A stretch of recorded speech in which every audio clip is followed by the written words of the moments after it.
Bueno, estoy muy feliz de veros. Y antes que nada, y como tenemos de costumbre, me gustaría saludar a las personas que hoy nos visitan por primera vez. Me gustaría que podáis levantar la mano, más que nada para saber a quién me dirijo, ¿vale? Bueno, por esta parte, ¿quiénes son esas personas que nos visitan por primera vez? Usted, caballero, ¿cómo es su nombre? Rayman. Vamos a darle un fuerte aplauso. Un aplauso muy fuerte. Bueno, por aquí tenemos más. Sí. Antonio. Un fuerte aplauso para Antonio también. Vale. Sí. ¿Cómo es tu nombre? Olga. Fuerte aplauso para Olga. Por allí atrás también. Bueno, sí, caballero. Muy bien. Un fuerte aplauso para él de bienvenida.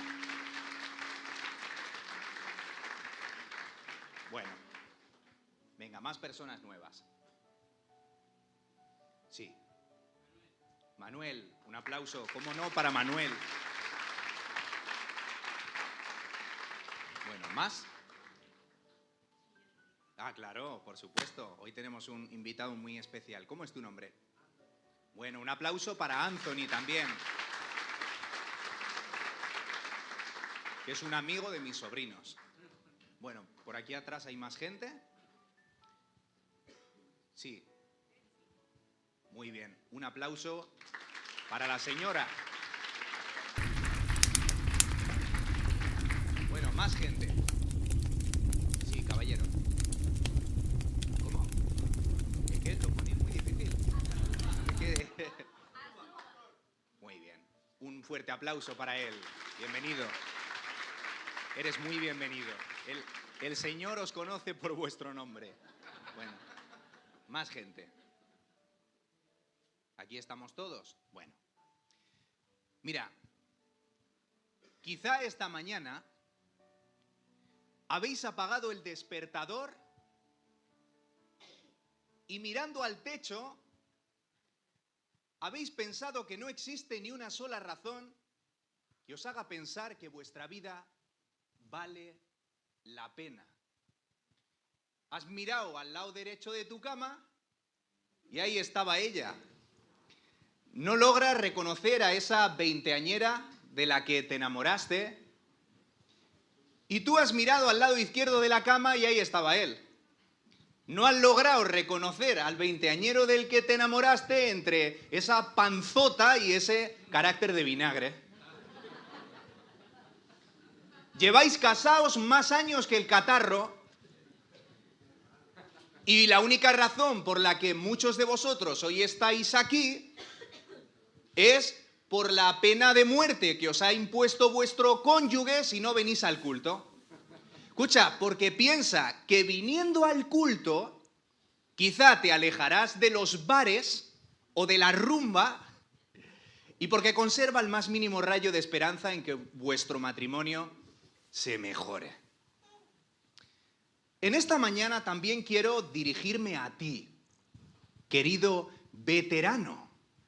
Llevas en la iglesia más años que el decorado y todavía sigues pensando que el cristianismo trata de ser buenos y que la iglesia es un club de gente que quiere mejorar.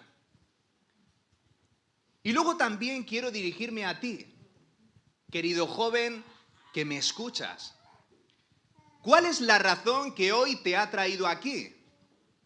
Quizá el afán por encontrar sentido y el hecho de descubrir que la felicidad es menos duradera que la batería de tu móvil. Y bueno, pues hoy has decidido probar suerte con el Dios de tu madre, a ver si hoy logras de una vez por todas experimentar lo que aquí se experimenta. A todos vosotros quiero deciros que hoy estáis en el lugar correcto. Si ponéis una música de ambiente, estaré muy agradecido. Bienvenidos. Hoy vamos a hablar acerca de algo que sé que tiene muchísima más profundidad de la que voy a darle. Sería un insulto a la teología decir que en cuestión de 25 o 30 minutos vamos a abordar un tema tan complejo como lo es la cruz. Es imposible, mis hermanos. Pero vamos a darle un par de pinceladas para que podamos entenderlo bien. Hoy vamos a hacer un viaje al núcleo del cristianismo. Hoy haremos un viaje al corazón del Evangelio. Hoy vamos a hablar sobre la cruz. Si ahora os pregunto qué fue lo que ocurrió en la cruz, ¿qué responderíais? Venga, todos a una. Que Jesús ha muerto por nuestros pecados y hasta ahí todo está bien, ¿no es así? El problema es que lo decimos como si fuera algo de lo más corriente. Una asignatura que ya sabemos y por tanto podemos pasar a lecciones para gente adulta. 8 tips para vencer la ansiedad, cómo manejar la economía o cómo superar el miedo. Y escucha, no estoy diciendo que todas estas cosas sean innecesarias. Son importantes predicarlas. Pero escúchame, en esta mañana no encuentro ningún sentido hablarte de una gran lista de cosas que debes hacer o de una larga lista de cosas que no debes hacer si todavía no has comprendido cuál es tu verdadera posición en Dios. ¿Sabes por qué? Porque si no, caeremos en la trampa del moralismo. Pensar que el único medio para satisfacer a Dios consiste en hacer muchas cosas para Él. ¿Y sabes lo que ocurrirá? Que cuando descubras que no estás a la altura, porque no tardando demasiado vas a descubrir que no estás a la altura, será tanto el peso de la culpa que dejarás de venir a la iglesia, abandonarás la Biblia, dejarás de orar y pensarás que la santidad es una hazaña heroica reservada para los 4 santurrones. Y fíjate si estamos aburridos de la cruz, que pensamos que solo es necesario mencionarla en mensajes de evangelización. Pero es entendiendo, escucha bien, la profundidad que encierra este trozo de madera, lo que determinará tu manera de ver a Dios, de verte a ti y de ver a los demás. ¿Quién iba a imaginar que una herramienta de ejecución pasaría a convertirse en el símbolo más famoso de la historia? Y aunque hoy para nosotros los cristianos del siglo XXI es un símbolo de orgullo, no lo era para aquel entonces. Para aquel entonces suponía la pesadilla de cualquier persona.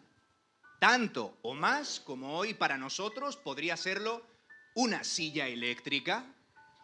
La cruz servía como un castigo ejemplar tanto como para criminales como para aquellos que causaban sediciones y se rebelaban contra el gobierno. Era una estrategia de intimidar a la gente y decían, si la lías, pues tú también puedes acabar allí. Y aunque los romanos se apropiaron de esta forma de matar, las primeras crucifixiones datan de civilizaciones muchísimo más antiguas. No pasó a ser nuestro símbolo oficial hasta el siglo III después de Cristo, cuando el cristianismo se convirtió en la religión oficial del Imperio Romano con el emperador Constantino. Para aquellos que no conocéis ese suceso, Constantino miró al cielo y vio una cruz de luz y una frase que decía, con este símbolo vencerás. Pero antes de la cruz, el símbolo que realmente nos identificaba como cristianos no era una cruz. ¿Alguien sabría decirme qué era? El pescadito que dice Tere. Era un pez. Ahora, este pez era un símbolo de reconocimiento mutuo cuando los cristianos vivían de forma clandestina. En aquel tiempo, Todo el mundo sospechaba de todo el mundo. Entonces, si alguien percibía que el otro no podía ser cristiano, dibujaba medio pez en el suelo, y si el otro completaba el dibujo, ambos podían estar tranquilos. Los dos eran cristianos. Pero la cruz en sí no encierra ningún valor más que la razón que llevó a Jesús allí. Porque incluso la cruz ha sido un arma de dos filos a lo largo de los tiempos. Hay quienes han usado la cruz para morir en ella y hay quienes la han usado para vivir de ella.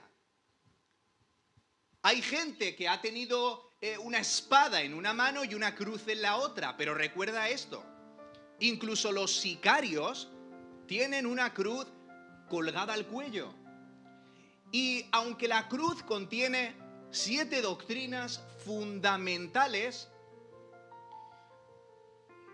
no me voy a atrever ni a decir que voy a hablar de cada una de ellas, porque apenas vamos a echarle un vistazo a vuelo de pájaro. Vamos a hablar simplemente de 4 de ellas. En la cruz ocurrió algo súper importante para nuestra vida que se llama la redención. Una pregunta: ¿qué significa esta palabra?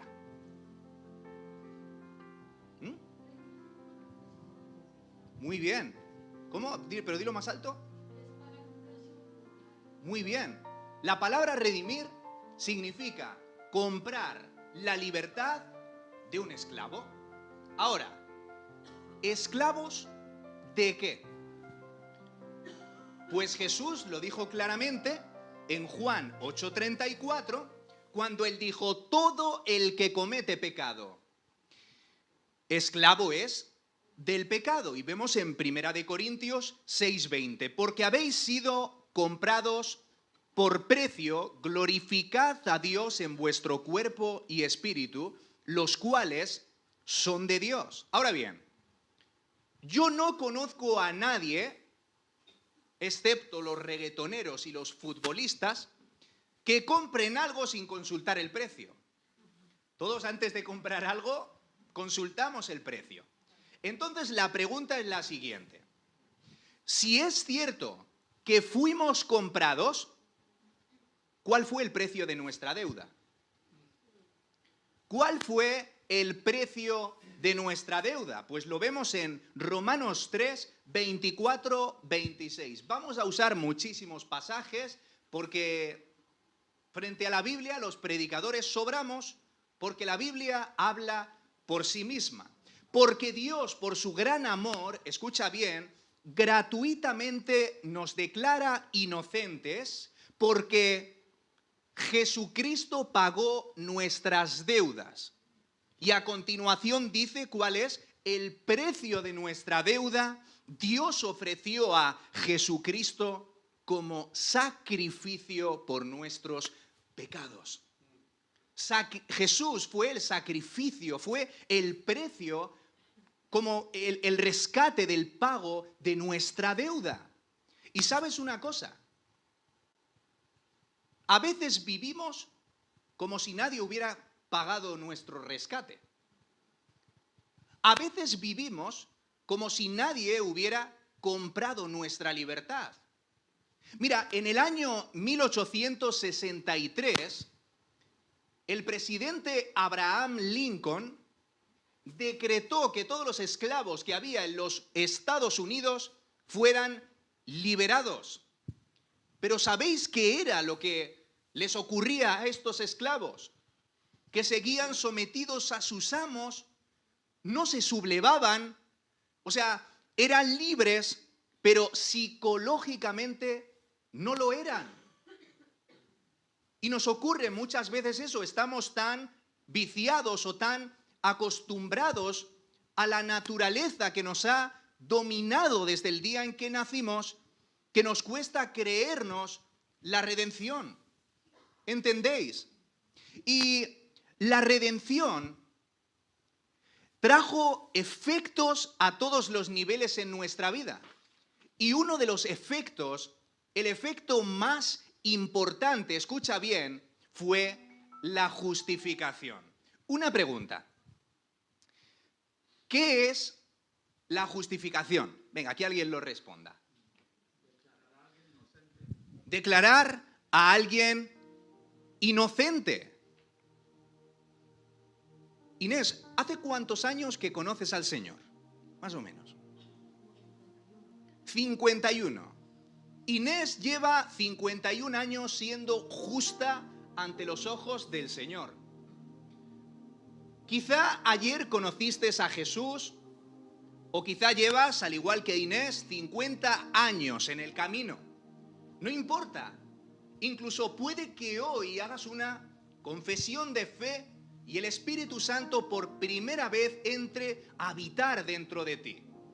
Desde ese mismo instante en el que nosotros recibimos a Jesucristo por la fe, somos justos.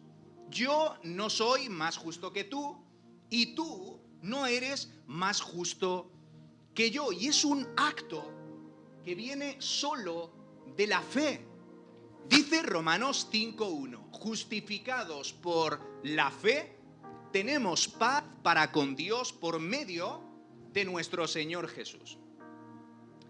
Y me encanta explicarlo de esta forma. Mira, Cristo cumplió con todas las demandas de la ley.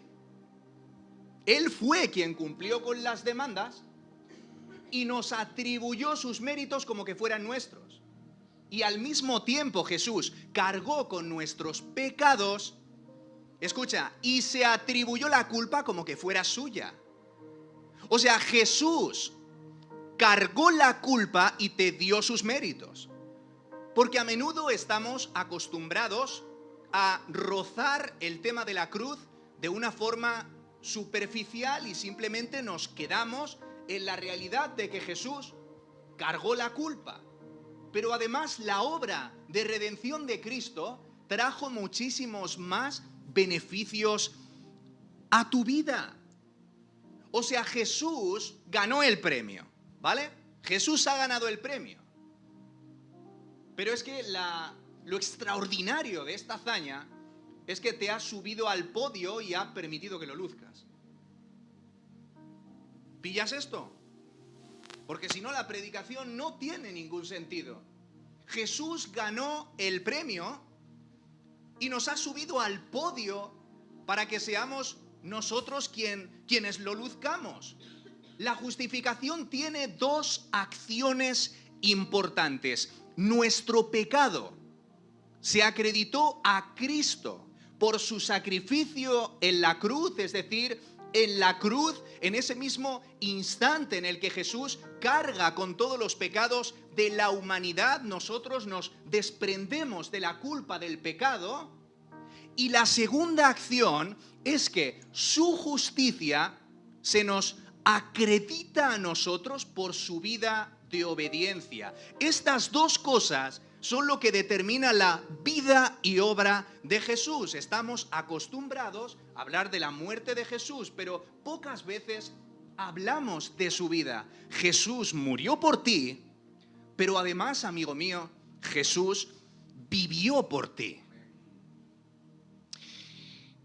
Es decir, Jesús recibió tu maldición y tú, escucha, sus privilegios.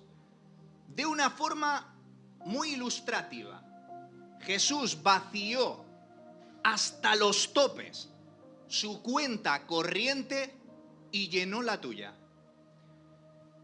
Imagina mientras que estoy predicando, recibes una notificación al móvil. ¿Cuál sería tu reacción si descubres que toda la fortuna de Elon Musk, 258.000 millones de dólares, han sido transferidos a la cuenta de tu banco online? Las ambulancias no tendrían sitio para aparcar, ¿o no es así?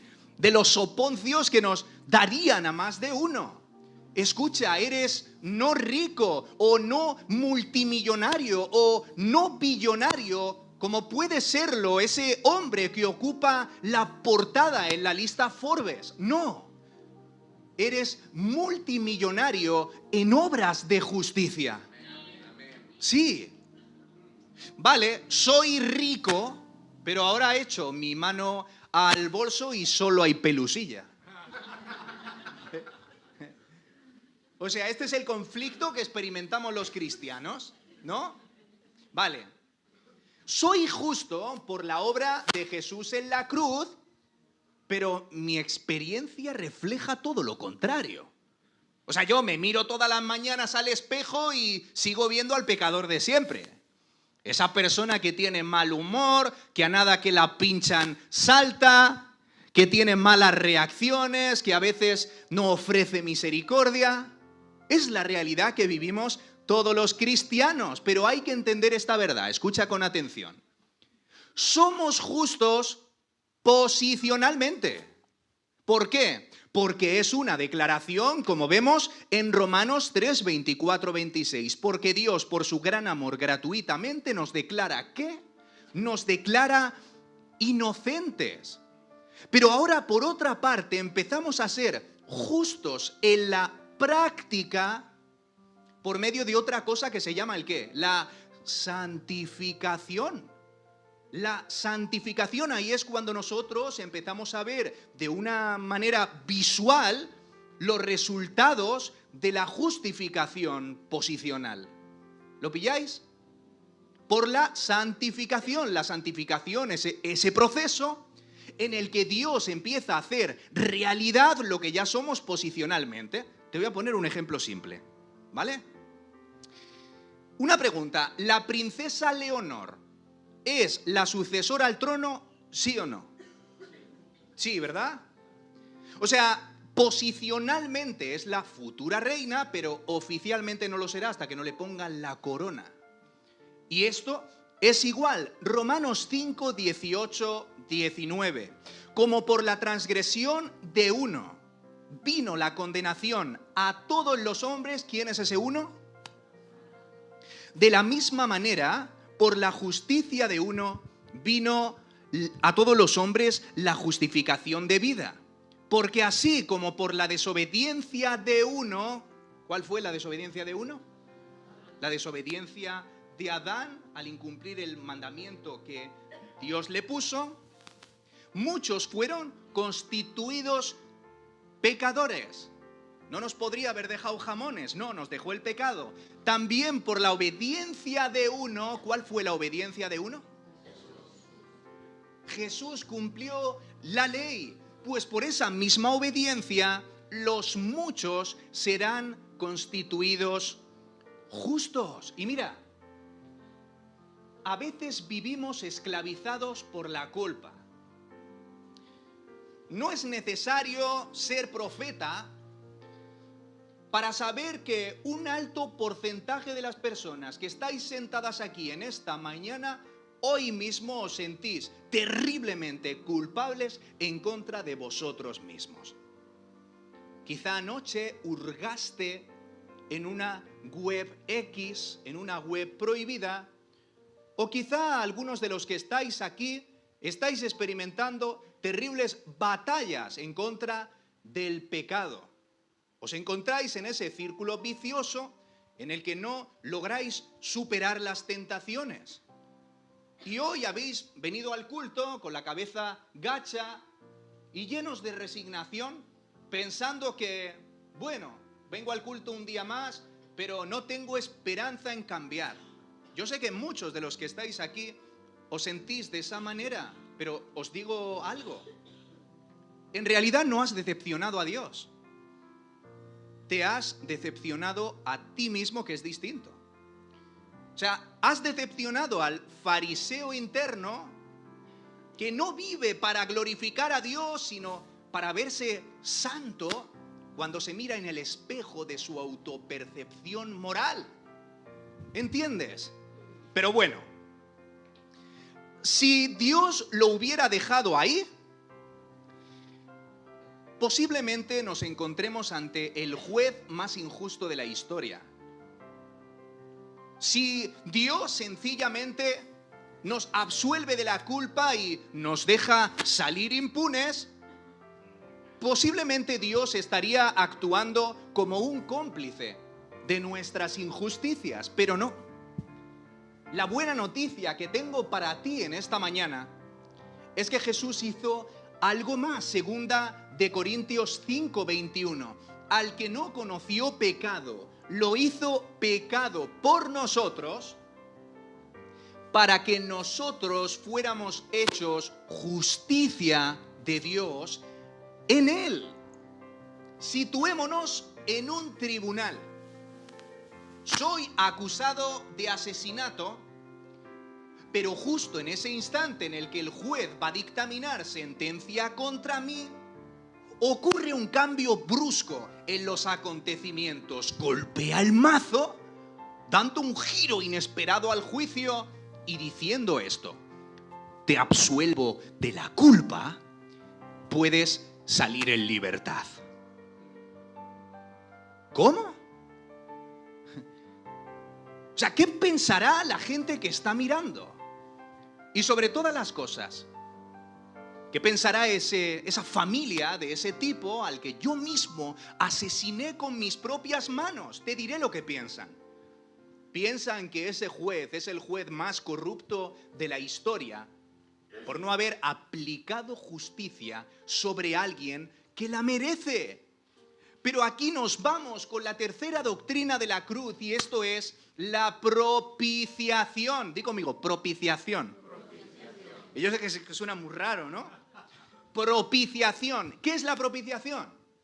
La propiciación... A ver si sabe decirlo alguien. ¿Qué es? No, que no lo...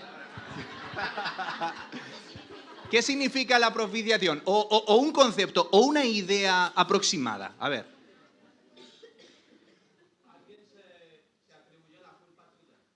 Muy bien. La propiciación significa que hacía falta un sacrificio, escucha, y ahora vamos a tocar algo fuerte, que aplacase la ira de Dios. Que apaciguase la ira de Dios. Ok, el juez me absuelve de la culpa, como hemos puesto en el ejemplo anterior. Pero es que esa declaración, para que el juez siga siendo justo, no debe interferir en la justicia. ¿Vale? Y os voy a poner un ejemplo. Imagina que tu padre es juez.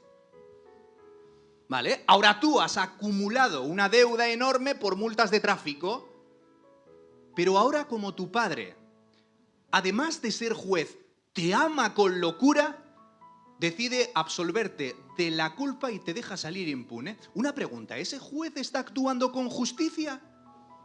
No, o sea, está aplicando el amor, contradiciendo la justicia. Pero lo más poderoso del Evangelio es que Dios fue justo y amoroso al mismo tiempo. O sea, el perdón no es suficiente, sino el pago de la multa. Hace tiempo me acuerdo que me encontraba en las 7 calles cuando desafortunadamente me robaron el móvil del bolsillo. Yo soy al que siempre roban. O sea, yo tengo cara de robo, tengo un cartel que dice, róbame. Me ve todo el mundo como un guiri o algo. En serio. Y era de esos días en los que las 7 calles estaban a reventar de gente. Y me acuerdo, tan confiado e iluso como siempre, que había un tío que me estaba rondando a menudo. Entonces me hice loco, iba a mi rollo, cuando de repente eché la mano al bolso y el móvil ya no estaba allí. Pero ahora imagínate que yo atrapo a ese ladrón, ¿vale? Atrapo a ese ladrón y bueno, en un acto de misericordia y conmovido por mi fe, decido darle un abrazo. Y ahora se despide y me dice, oh, recibo tu perdón, ojalá me encuentre a mucha gente más buena como tú, y se va y se acabó. ¿Vale? ¿Pero dónde está mi móvil? O sea, toda la cruz se queda ahí si no hay una satisfacción. ¿Entiendes? Entonces, para esto es necesario la doctrina de la propiciación. el perdón no es suficiente, sino el pago de la multa. Y mira, hay dos atributos de Dios que funcionan en perfecta armonía. Estos son su santidad y su amor. La santidad de Dios describe su perfección moral y su furia hacia el pecado. Y por otra parte, el amor de Dios nos habla de todas las decisiones que Él toma, siempre para el beneficio de otros, y ese medio hasta donde Dios está dispuesto a llegar para no castigarnos. Esos son los dos atributos de Dios. Ahora bien, estos dos atributos no tienen ningún conflicto hasta que no entra en escena el pecado. ¿Entendéis?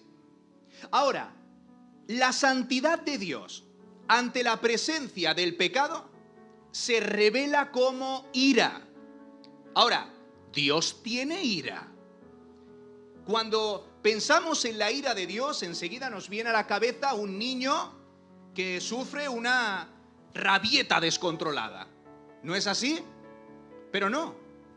Dios, o la ira de Dios, no se expresa como un niño cabreado, sino como un juez imparcial. Y en el Antiguo Testamento esto se expresa a través del holocausto, ese animal que debía morir en pago por nuestros pecados. ¿Saben lo que significaba el holocausto? Era un recordatorio de que las consecuencias del pecado son mortales. Alguien debía de morir. Tú o el animal. Podemos verlo, por ejemplo, en la historia de Noé. Fijaos qué dato más curioso.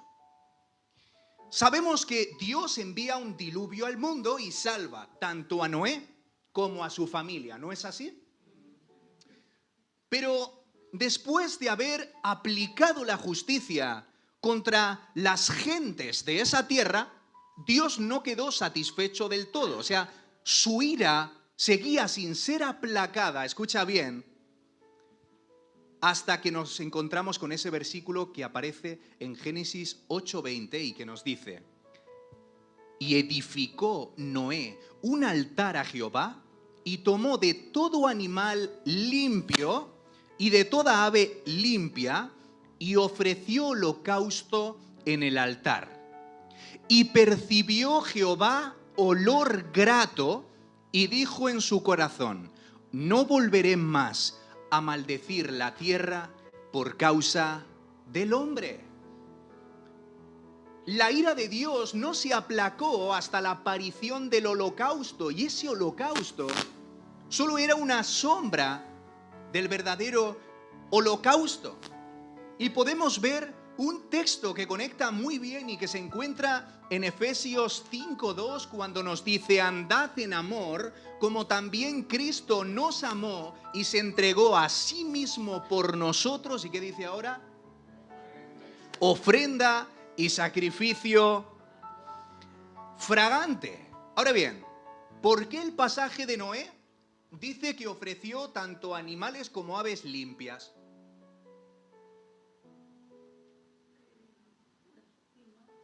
Sin mancha, Levítico 22:19. Deberá presentar un macho sin defecto para que le sea aceptado. Y esto nos está hablando de la pureza de Cristo, de que Cristo no cometió un solo pecado desde el día de su nacimiento hasta el día de su muerte. ¿Entiendes? Ahora, ¿esto podemos aplicarlo a ti? No, porque entonces nosotros tendríamos que haber estado, o sea, desde la cuna hasta la tumba sin haber cometido un solo pecado, pero lo vemos en Hebreos 4:15. Hoy no tenemos un sumo sacerdote que no pueda compadecerse de nosotros, sino uno que fue tentado en todo, pero sin pecado.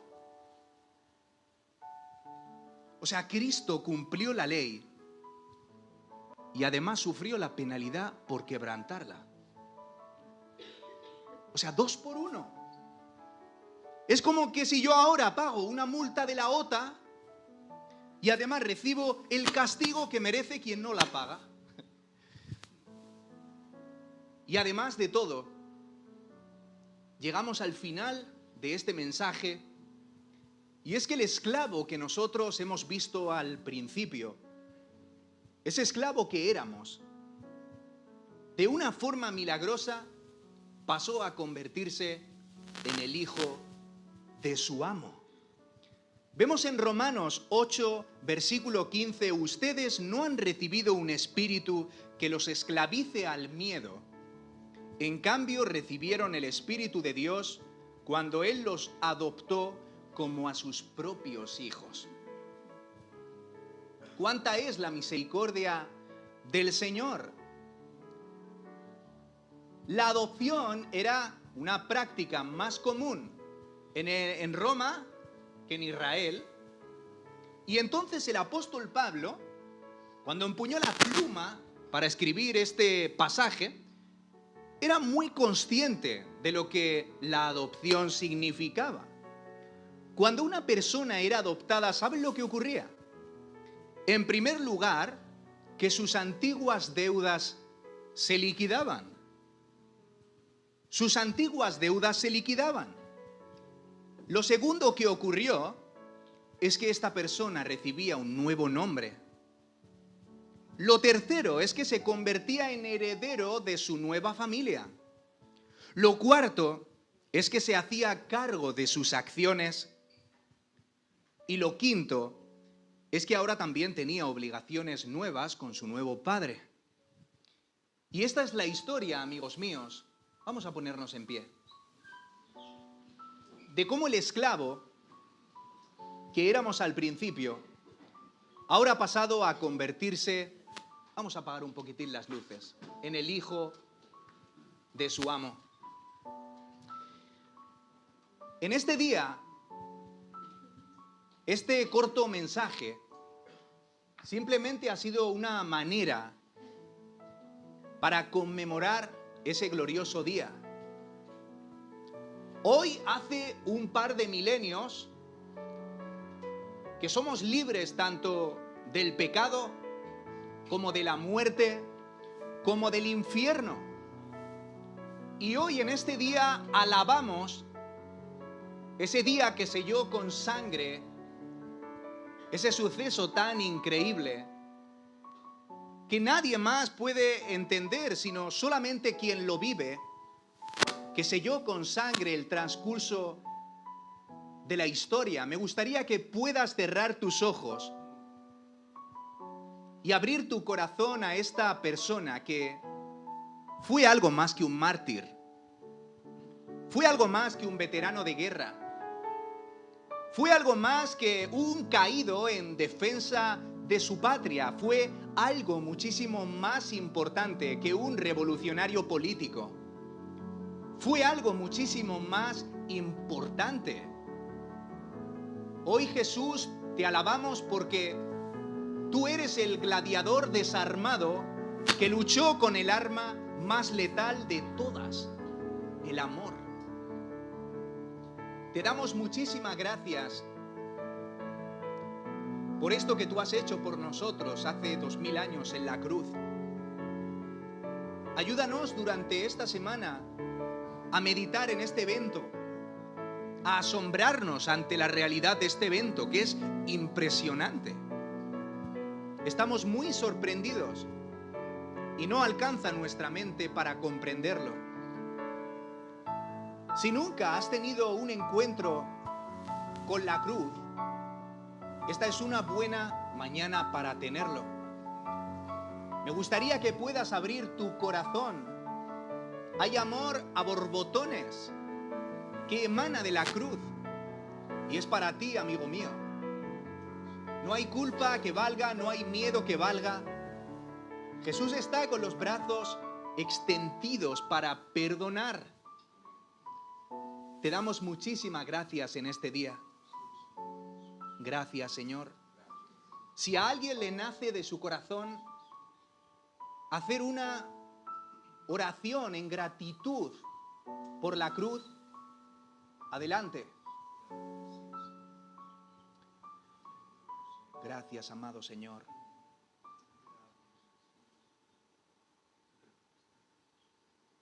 Gracias, amado Señor.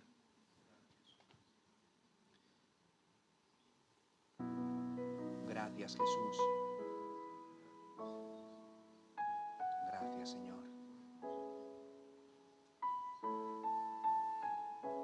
En este día, Señor, te suplico por las personas que hoy han venido por primera vez.